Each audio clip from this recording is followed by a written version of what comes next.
bro, this one tough, sir. And what have you all been doing in like the... Oh, hi, my name is Ernest. I'm the co-founder of Munch Technologies. Wow, bro, this one tough, sir. One mini fact about me. So one very interesting fact about me is that I can cook chicken breast very well. I can kind of tell when it's perfectly cooked. It's a very weird skill, quite useful. Yeah. How did you get started with Munch? Like when did the idea come out? Like, let's go to the backstory of Sure. Munch since it starts. So for Munch, I actually met my co-founder while I was in army, and he's a crazy genius tech guy, and he had this very interesting system that sort of curated and collected a lot of data. So we decided to turn that into a food discovery platform. So actually on Munch, if you go and look at all the information, contact information, address, pricing, it's all chosen by a machine and an algorithm that we built. So one of the features that we have is called Eat Between. So Eat Between allows you to enter up to 10 locations. So you and your friends can put different places and figure out where's the best, most convenient place to find a meal. What's Munch doing now and what do you think Munch will do in the next 5 years for you personally? Sure. So Munch started out by helping people discover food very easily. We have a few exciting partnerships that we have just finalized, which I can't really announce, but you guys will find out soon. In the next 5 years, not even the next 5 years, in the next 5 months, Munch is actually embarking on a lot of very interesting projects. For example, one of them is opening up the platform to food influencers. We currently work with over 200 different bloggers, Instagrammers, people who love food. We're opening up the platform for them to write, to tell the world more about who they are and what they do. Inspired you to do this? So my biggest inspiration is movie. I think in terms of inspirations, for me I'm very lucky because my motivations have always been very intrinsic. I've always grown up loving entrepreneurship. I was that annoying kid in primary school that would try to sell you country erasers. So I've always been trying to sell things and hustle people. So entrepreneurship has always been in my blood. In terms of who inspires me, I think, sorry, this one don't really have, but not that I'm cocky, it's just that I learned a lot from very different characters, especially entrepreneurs that are kind enough to teach younger entrepreneurs like myself. So I learned from almost all of them. Yeah. So what do you think is like the biggest breakthrough point for you in entrepreneurship for you personally? Like for Munch, what's the biggest breakthrough point for Munch? Just trying to read. Yeah, the biggest breakthrough point for Munch so far is having met several investors and mentors that have really guided us, given us such a fresh vision, and more importantly, the resources to sort of go for and achieve that vision. That I think has been the most important thing so far. So, what are the Part is having met several investors and mentors that have really guided us, given us such a fresh vision, and more importantly, the resources to sort of go for and achieve that vision. That I think has been the most important thing so far. the big challenges that you went through while building Munch? The biggest Sure. you, like one or two? I think so. The most important challenge and the biggest problem that Munch faced was making sure that we were solving a real problem. So I think a lot of startups, what they do is they go into they want to start a startup, and it's sort of like if you're carrying a hammer, all you see are nails, right? So we made sure that we went out to talk to hundreds of people all around here, wherever, to find out what do they really need and how can we build products to sort of solve those needs. That has really helped us save a lot of time and not like over-engineer and build nonsense.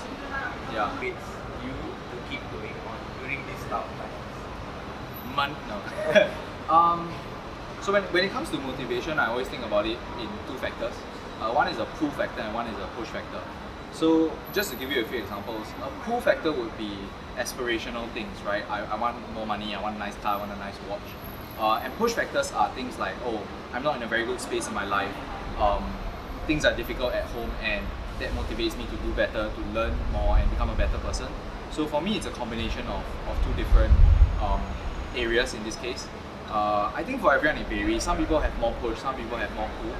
In my own experience, I find that the push is definitely a stronger factor. In my case, I would say it's pretty much 50-50. Yes, I have a lot of aspirations, but I have to admit that a lot of the things that drive myself and a lot of other entrepreneurs I know are also insecurities and things that sort of keep them up at night, and working is sort of a way to get that out, get them and myself into a better place. Hit me up, Gary V. So Okay. why did you go into food tech world? Sorry, I think I interrupted you. The reason why we went into food tech is because of the technology. So if you look at a lot of discovery or information-heavy food apps or platforms, you find that usually the information comes from humans. So someone has to manually curate all the information. With Munch, we actually built a system that can curate all this information for us. So from a business point of view, operationally, the cost to acquire the data is a lot lower. So we felt that this was a very interesting opportunity for us to go into. And also on the user-facing side, the barrier of entry is a lot lower. So going into food, everyone relates to food. Getting you to download a food app or visit a food website isn't as difficult as say finance or say healthcare. So we felt that this interesting combination allowed us to move into the space with the ability and technologies that we have. So how did you see the food tech companies, like everyone, that how do you see them helping the food industry? Like how do you see them in terms of like AI? How do you see them coming in and really helping in terms of the next in the future? I think in the future of food tech, you're going to see a lot of very interesting changes and involvements. So obviously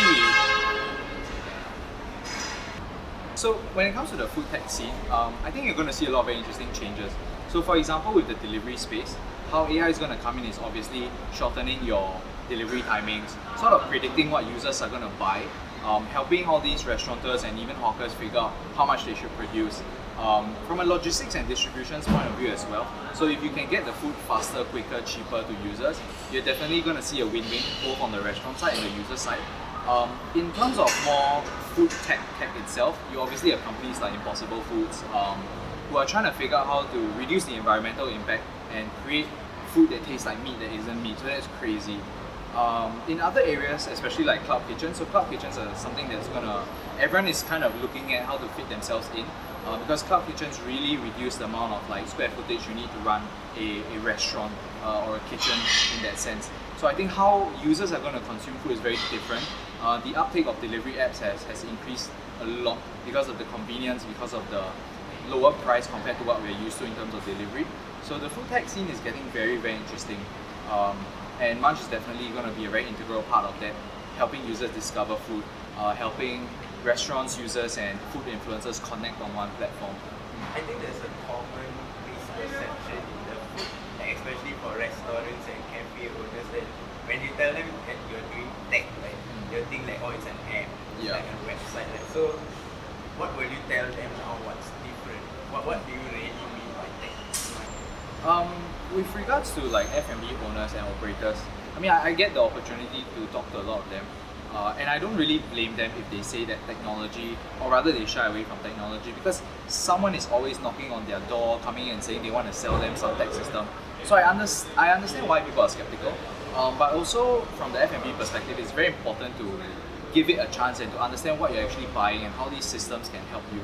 So just doing the homework is very important, but you can't not tap on all these things. Deliveries help increase basket sizes and revenue. For restaurants, for example, food marketing tech is getting very interesting, targeting the right people, connecting with influencers via technology is another great way. So these are all different areas that restaurants can tap onto. So don't be too skeptical, but I can also understand the hesitation. Okay, so if someone is planning to step into the food tech world, right, what is your number one biggest advice? If you're planning to go into the food tech space, do your research. The field is extremely crowded. There is almost nothing that no one isn't doing. So go and talk to as many people as you can. Make sure you're not solving a non-problem, or at least not fighting against a giant in the field. Do your homework. Don't just jump into it thinking that, oh, everybody wants personally curated vegetables every Saturday. I don't know. Do the homework. How has SMU personally helped you grow Munch? SMU has definitely been a very helpful partner in us growing Munch. For example, we are incubated with the Institute of Innovation and Entrepreneurship here, IIE. They've given us grants, they've given us a lot of access to mentors and networks, which has helped us tremendously. So through SMU, we've actually gotten to speak to people from Grab, connected with very important people in the industry to help us test our ideas and give us more insight as to what we're doing. So SMU has definitely helped us a lot in that aspect. So how do you think schools outside, let us say IT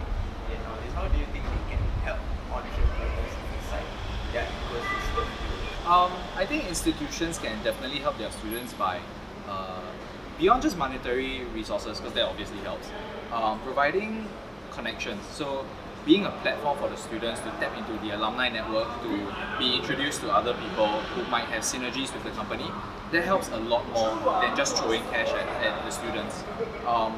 One thing that SMU IIE has done very well is they've hosted classes, so really, really helpful classes from people who have the real experience. So for example, there is a fundraising class from a real VC. So these are things that really help a lot.